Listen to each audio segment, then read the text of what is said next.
करत सिंगार मैया मन भावत, करत सिंगार मैया मन भावत, करत सिंगार मैया मन भावत।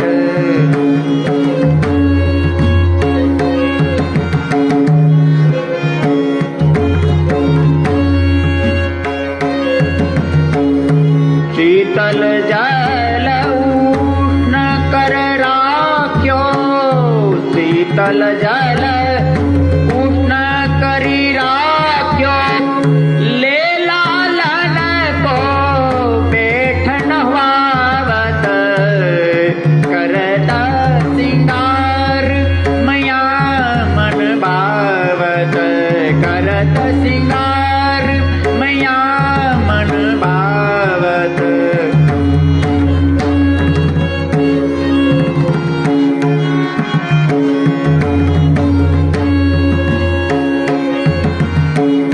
अंगो अंगो चौकी बैठारत, अंगो अंगो चौकी बैठारत, प्रथम हिले तनिया पहरावत, अंग अंगोच चौकी बैठारत, प्रथम हिले तनिया पहरावत।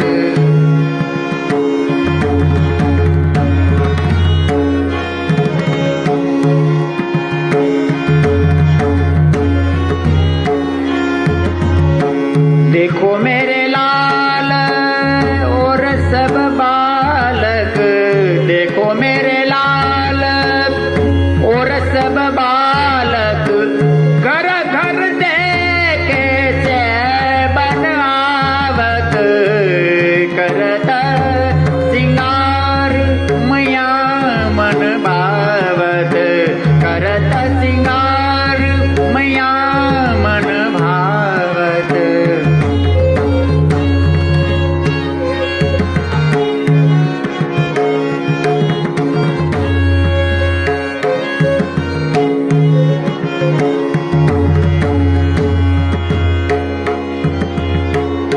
पहरो लाल जगह अति सुंदर, पहरो लाल जगह अति सुंदर, आँख आँज के तिलक बनावत, पहरो लाल जगह अति सुंदर, आँख आँज के तिलक बनावत।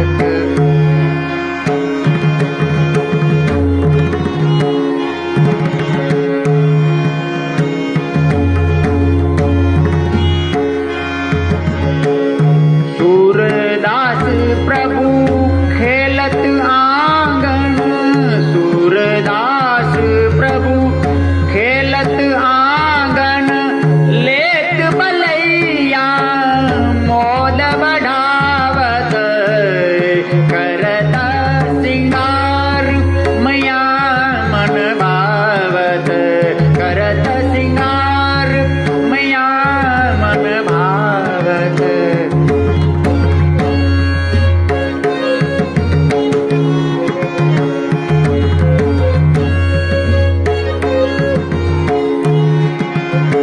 पहरो लाल जगह अति सुंदर,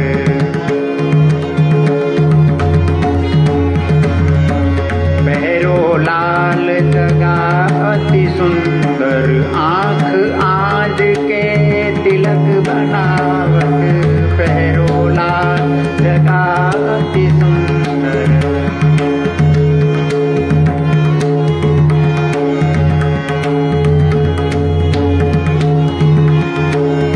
सूरदास प्रभु खेलत आंगन, सूरदास प्रभु खेलत आंगन,